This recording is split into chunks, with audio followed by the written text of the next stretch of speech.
5 वर्षाच्या लेकरासारखं त्याचं हृदय आहे आणि तो कधीच चुकीच्या लोकांना, मला माहिती, मी ज्यावेळेस त्यांच्या बरोबर होतो, काही लोकांना मी घेऊन गेलतो,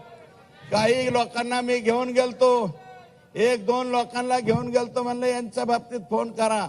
अजित दादा म्हणले हे चुकीचे वागणारे लोक आहेत, मी यांच्या बाबतीत फोन करणार नाही. 1 वेळा नाही, 2 वेळा नाही, 10 वेळा माझ्या बाबतीत असं घडलं. मी राष्ट्रवादीत 2005 पासून 2017 पर्यंत राष्ट्रवादीत होतो, 15 पर्यंत राष्ट्रवादीत होतो. म्हणजे जवळजवळ 10-11 वर्ष मी त्यांच्या बरोबर काम केलं. अजित दादा असा नव्हता रे.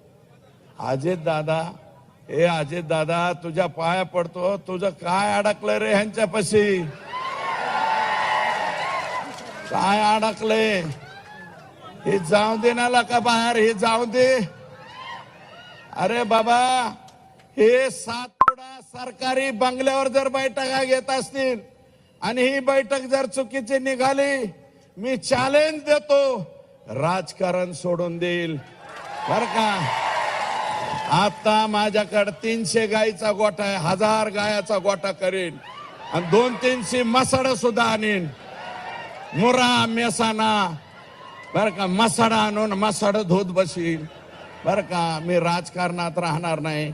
पण दादा, तुम्ही, एकनाथराव शिंदे साहेब, तुम्ही आणि आमचे मुख्यमंत्री, ज्या माणसावरती विश्वास आहे, तुम्हाला विनंती आहे की ह्याचा छडा लावा.